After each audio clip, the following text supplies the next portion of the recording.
Bonjour et bienvenue à toi dans cette nouvelle vidéo dans laquelle on va voir ensemble les 7 clés du livre Le placebo, c'est vous de Joe Dispenza.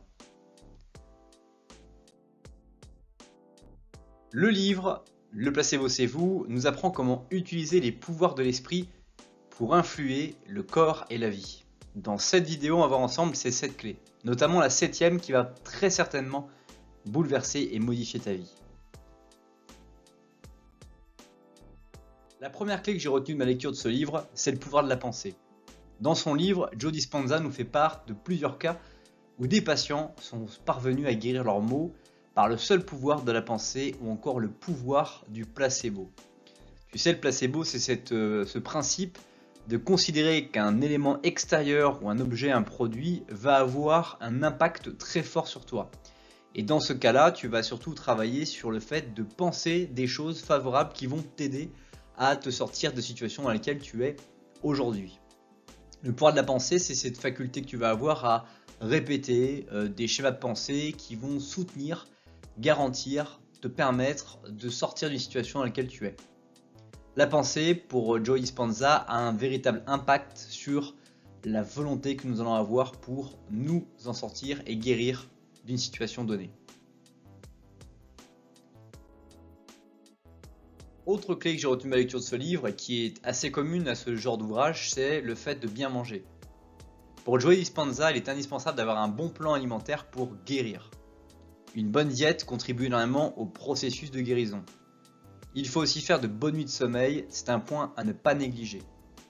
Encore une fois, dans le fait de vouloir se soigner, considérer qu'on est soi-même son propre placebo, c'est-à-dire notre capacité à avoir une influence et un impact direct sur les choses qui nous posent problème dans notre vie, que ce soit des choses physiques ou mentales.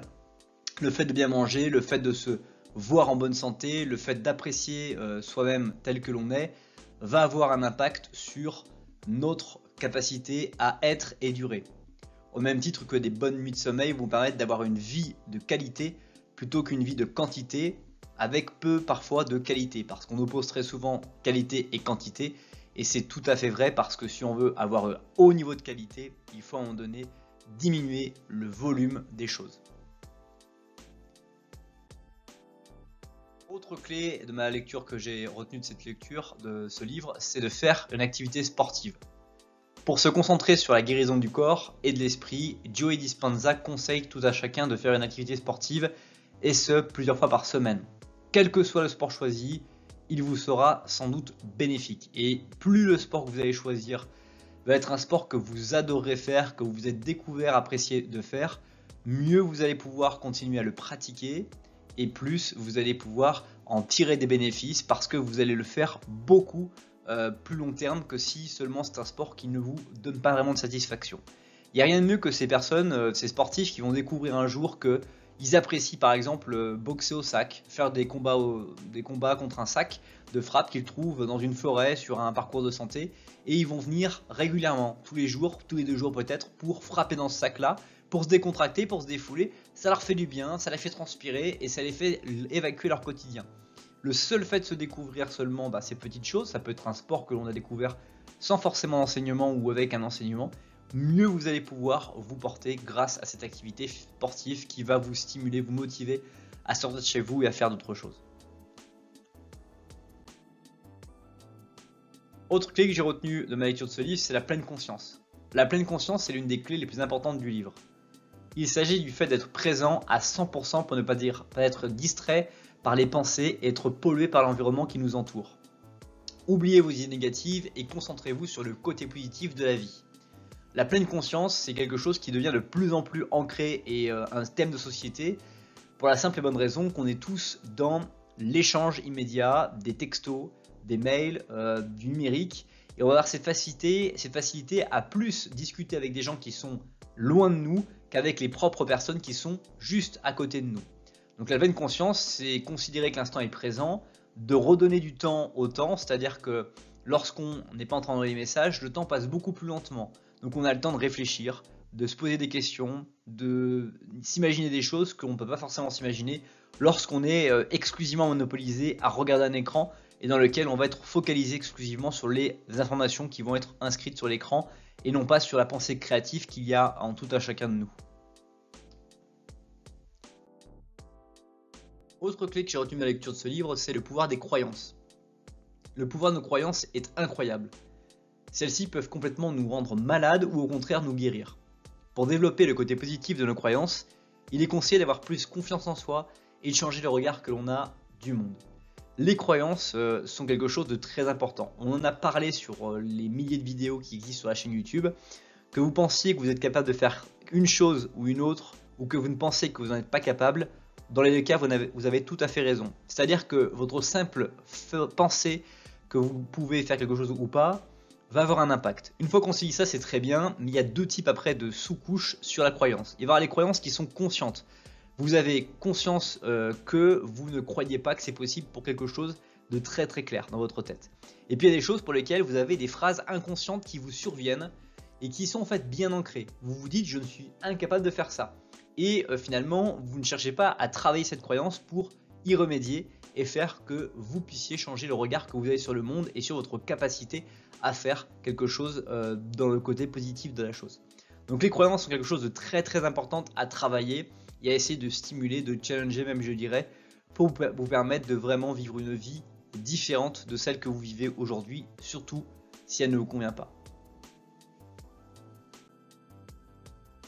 Autre clé que j'ai retenue, c'est la force de nos pensées. On a parlé un petit peu juste avant, tout comme les croyances, les pensées peuvent détruire notre vie ou la construire et faire en sorte que nous ayons une vie qui vaut vraiment la peine d'être vécue. Pour y arriver, il n'y a qu'une seule clé. Ce qu'on fait rentre dans notre esprit. Donc plus vous allez faire des choses, plus vous allez répéter des choses, plus vous allez vous répéter des phrases, des mots régulièrement, plus ça va avoir un impact, ça va influencer votre vie. Et évidemment, plus ces choses-là vont être négatives, plus elles vont vous empêcher d'être la personne que vous pourriez être si vous n'ayez pas ces interférences dans votre vie. La force de vos pensées, c'est quelque chose dans lequel vous devez travailler consciemment. À quoi je pense? Pourquoi je me dis ça? Pourquoi ces mots? Pourquoi ces phrases à mon encontre? Est-ce que c'est vraiment vrai? Pourquoi est-ce que je me dis ces genres de choses?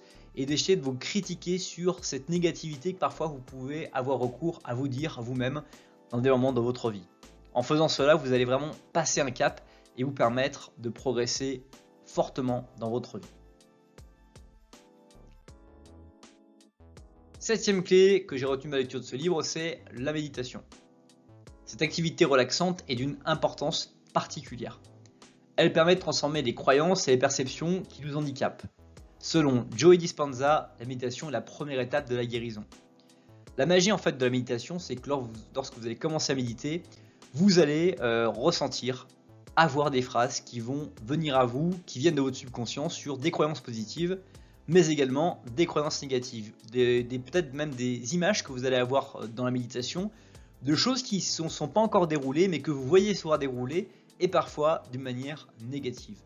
Et plus vous allez travailler cette méditation-là, plus vous allez observer que ces images que vous voyez de façon négative ne se produisent pas. Par exemple, si je vous demande de méditer sur la journée qui va arriver pour vous, les événements qui sont programmés et ceux qui sont non programmés, vous allez penser à un tas d'événements. Et si vous refaites une méditation le soir, vous allez vous apercevoir que toutes celles que vous avez pu croire négatives qui allaient se passer ne se sont pas produites. Donc du coup, à quoi bon avoir pensé ces choses négatives si elles ne sont pas produites? Et plus vous allez travailler cette intelligence, cette forme de plasticité, mieux vous allez réussir à développer la capacité de pouvoir vivre avec un instant présent, une croyance très positive et vers des perceptions qui ne vous handicapent pas, mais qui au contraire vont vous soutenir dans les efforts que vous avez à réaliser dans votre vie.